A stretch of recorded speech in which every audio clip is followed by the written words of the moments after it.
ની જય, સદારામ બાપુની જય, ઉમાપતિ મહાદેવની જય, માં બનાસની જય। મિત્રો, આજે આ વર્તમાન યુગમાં હાલ મોંઘવારીનો દોર છે, એટલે જે સમાજના રાજકીય સામાજિક આગેવાનોએ એક બંધારણ બનાવ્યું એ બદલ ખૂબ ખૂબ આભાર। કેમ કે અત્યારે ખૂબ જ મોંઘવારી દોર છે, એટલે આપણા પરિવારને જેવડાવવું મુશ્કેલ છે। અત્યારે મોંઘવારી વધી છે, એટલે જે આપણે પહેલાં ચાલતું હતું એનાથી થોડું ચેન્જમેન્ટ કર્યું, એ ખૂબ જ ગમ્યું અને સમાજના માટે બહુ મોટી રાહત છે, એ તો છે જ મિત્રો।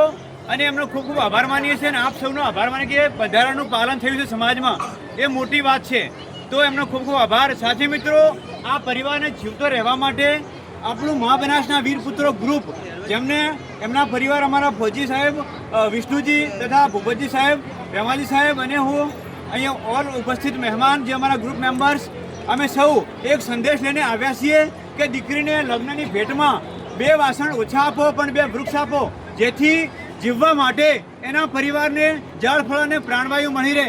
મિત્રો, આસ્થા અને વિજ્ઞાનની દ્રષ્ટિએ આ રિવાજ ખૂબ જ ઉત્તમ છે।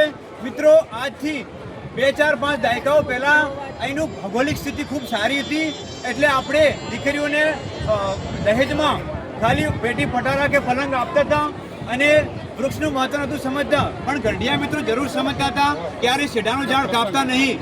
આજે ભણેલા ગણેલા યુવક, વૈજ્ઞાનિક સમજતા યુવકો અત્યારે ફેન્સિંગ વાડ થઈ રહ્યું છે, વૃક્ષ વધ થઈ રહ્યો છે મિત્રો। એટલે આપણી મા બનાસ કોપાયમાન થઈને 1995 કે 2000 સમય પછી બિલકુલ લુપ્ત થઈ ગયા છે, ધરતીમાં સમાઈ ગયા છે। પરિણામ મિત્રો, અહીંયા આપણા કોંકરેજની, દીવદરની કે ડીહાની વાત કરીએ તો અત્યારે જળનું તળ લગભગ 1000 ફૂટના બોર થઈ રહ્યા છે, 700 ફૂટ ઉપર છે। જે જળનું તળ 2000ની સાલ નીચે વાત કરું તો મિત્રો 300 થી 250 ફૂટનું હતું।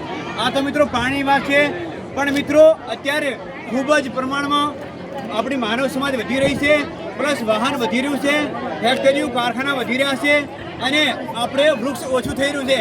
તો જીવવા માટે સૌથી વધારે આસ્થાની દ્રષ્ટિએ જોવા તો મિત્રો સમુદ્ર મંથન થયું ત્યારે જ્યારે આખા સંસારનું ઝેર હતું એ શંકર પી ગયા અને દેવોને અમૃત આપ્યું, એમ આજે આ સંસારનું કાર્બન ડાયોક્સાઇડ પી આ વૃક્ષનારાયણ આપણને પ્રાણવાયુ ઓક્સિજન આપે છે।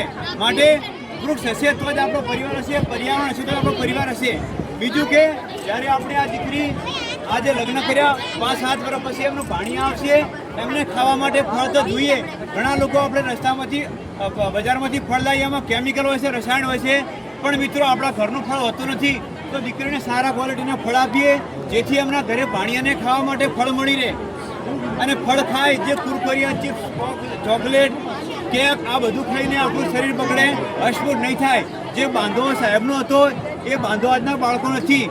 સાહેબના સમય પર આપણે માર ખાધી છે, અંગૂઠા પકડ્યા છે, તો આપણું ફિઝિકલ મજબૂત હતું, આપણે ઘરનું ફળ ખાતા, તો અત્યારે નથી। જેથી આપણે ફળ ખાવા, દૂધ પડાવીએ, આપણા સમાજને બચાવીએ। મિત્રો, આપ સૌ શિક્ષક અને સમજદાર છો, આસ્થા અને વિજ્ઞાન દ્રષ્ટિ ખૂબ જરૂરી છે। આ રિવાજ કે દીકરીને લગ્નની ભેટમાં 2 વાસણ ઓછા 2 વૃક્ષ આપો। મા બનાસના વીરપુત્રો ગ્રુપને આ પરિવારે આમંત્રણ કર્યો, તમે સૌએ સાંભળ્યો, એ બદલ ખૂબ ખૂબ આભાર। સમયની મર્યાદાને ધ્યાન આપી આટલું બહુ છે। જય મા બનાસ, હર હર મહાદેવ।